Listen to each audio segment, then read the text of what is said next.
రాములోరి సాక్షిగా అందరికీ ఇందిరమ్మ ఇండ్లు 22,000 కోట్ల రూపాయలు 4.50 లక్షల గృహాలు. భద్రాచలంలో స్కీమ్ ప్రారంభం 90 రోజుల్లోనే 6 గ్యారెంటీలు అమలు. ప్రభుత్వాన్ని కూల్చేయాలని పగటి కలలు. మేం గేట్లు తెరిస్తే కేసీఆర్ కుటుంబం తప్ప ఎవరు బీఆర్ఎస్ లో ఉండరు.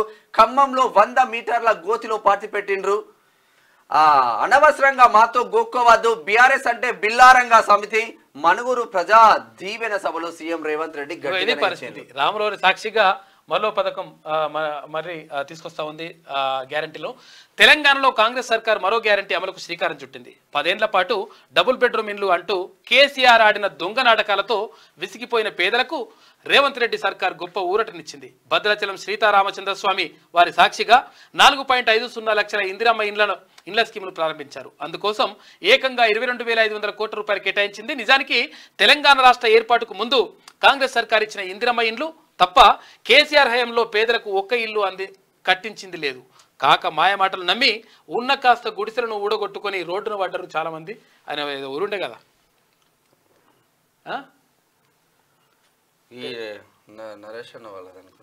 ఊర్లో మొత్తం ఆయన ఏం చేసాడు, ఒక సర్పంచ్కి ఇల్లు కడతాం, ఇల్లు కట్టిస్తాం అట్లా అంటే ఉన్న ఇల్లు చిన్న ముల్కనూరు ముల్కనూరు సర్పంచ్ పాపం ఆయన ఇల్లు ఏది వాసాల మరిలో ఆకులు ఆగవ్వ. ఆమె పరిస్థితి ఆమె కాదు, వాసాల మరిలో రోడ్డు మీద ఉన్న ఇళ్ళని కూడా మనం వాడికి పోయినా ఆల్రెడీ ఇక్కడ పోయి చూస్తే మొత్తం ఆగమాగమాట ఆగవాగమైంది. యాదాద్రి సన్నిధిలో సీఎం రేవంత్ దంపతులు ఘనంగా ప్రారంభమైన బ్రహ్మోత్సవాలు. ప్రత్యేక పూజలు చేసిన ముఖ్యమంత్రి, డిప్యూటీ సీఎం భట్టి సహా మంత్రులు హాజరు. పూర్ణ కుంభంతో స్వాగతం పలికిన అర్చకులు అంటూ ఒక వార్త చూస్తున్నాం.